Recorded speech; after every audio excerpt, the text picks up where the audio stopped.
I think definitions of reconciliation tend to vary a bit, but my own working definition when I'm engaged in something is the transformation of violent or destructive conflict into non-violent and creative disagreement.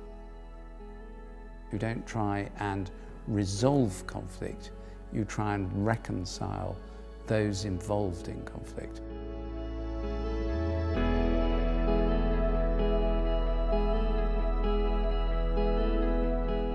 What is this strange word, reconciliation? Reconciliation, of course, is about healing broken relationships. It's about taking the risk of doing precisely what Jesus did and asked his disciples to do, is to love their enemies. Probably the hardest of all the Christian commandments, if we call it that. I tend to present my understanding of reconciliation by saying what it isn't rather than what it is. So reconciliation isn't about resolving conflict, it's about transforming it. It isn't about eradicating differences, it's about learning to live and inhabit the differences in a more constructive relational way. And I think reconciliation is very contingent, it's very elusive, and it's very much a long-term project. And it's something that is very rare. I think when I hear people claiming that reconciliation has happened, I'm always quite sceptical because we never quite fully get there this side of the Parousia. And that's why, at one level, my favourite definition of reconciliation is the one that Stanley Hauerwas gives, which is that reconciliation is when our enemy tells us our story in such a way that we're able to say, yes, that is my story. And it's that point of mutual understanding, the complete inhabiting of the experience of the other at which you're at enmity with. It's about the hope that we can live as the people God wants us to be, people who are reconciled with each other and reconciled with Him. I talked on the radio, the local radio here, Radio Coventry in Warwickshire, when I first started this post about a year ago. And they asked me what I thought about reconciliation there too. I found myself saying on the radio that reconciliation is a bit like the Coventry Ring Road. You have to know when to intervene. You have to know how to do it, how to drive onto the ring road and how to drive off again. You have to know what you're doing.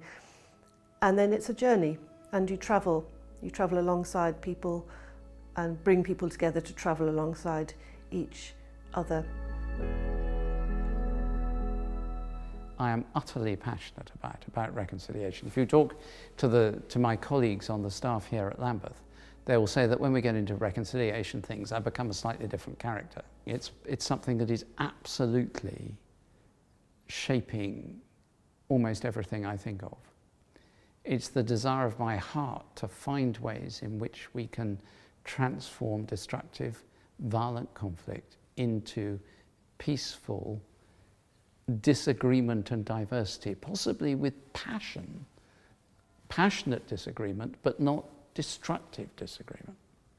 So I carry that. I carry with me in my mind the image of Christ in glory behind the high altar at Coventry. And in my heart, there is that memory of sitting in my stall at evensong on the days before I travelled to somewhere dangerous and difficult, feeling sick and frightened, and looking at the man standing between the feet of Jesus, overshadowed, unable to see the Christ who protected him. I carry that with me so often. And I carry with me those extraordinary words in the great bronze letters at the back of the cathedral at the West End on the floor. On 14th November 1940, this cathedral burned to the glory of God.